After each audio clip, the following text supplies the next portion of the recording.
Big New Front. Tell us about the New Front week for you.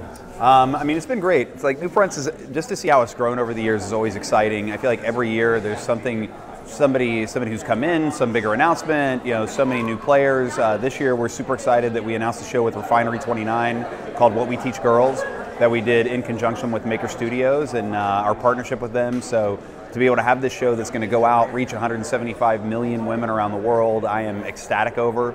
And then we announced a show this morning with Time Inc., where we're partnering with Entertainment Weekly to create a series of docs around pop culture called Pop Docs, which I think is going to be great for us. Spot on for everybody. I think people are going to love them. It's like a 30 for 30 for pop culture. I was just on a panel with two of the most brilliant storytellers in the world today, Dan Harmon from Community, Mitch Hurwitz from Arrested Development.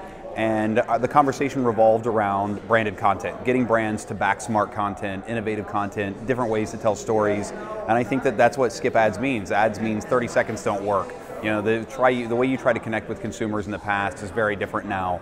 Now what I really believe in is getting people to where they watch, consume, live and breathe their content every day, and whether that's in their home or on their tablet or on their computer or on their mobile phone, that's where I want to tell stories. I want to tell stories with people on the go where they consume those stories. For me, I think there's two different ways of brand integration. There's brand integration where I go, well, thank you for this lovely glass of Chablis, where it's like suddenly, you know, interrupting my storytelling. Is it just part of the story because we live in a world filled with brands and I wear Levi's and Nikes and like to drink Guinness, so is it just happen to be in the story without kind of getting in my way?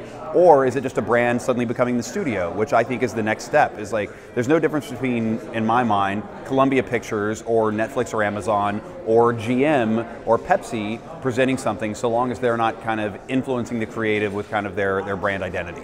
And I think there's a chance for brands to really become the studios, own their own kind of content destiny in a much bigger way that you haven't seen a lot of. What is the future of television or video, or where do we stand and where do you see it going? I mean, the future of all of it is, and it's a matter of time. It's a few years from now. There's going to be one pipe that just goes everywhere. It's going to go to my TV. It's going to go on my phone. It's going to go on my computer. And in that pipeline, I'm going to be able to access everything from ABC to Entertainment Weekly to iTunes, wherever this content may be. And I think that's going to be exciting because then suddenly people will be able to have the same amount of infinite choices, but delivered in a very streamlined way right now. And I think that's exciting. And it's exciting for me as a storyteller because there are plenty of places for me to tell those stories. Like I can make a feature-length film right now that Sony Classics will put out into a movie theater, or I can make a 60-minute story that CNN will put on television, or I could make a 15-minute or 3-minute film that would be on someplace like Refinery 29 or on Maker, or YouTube.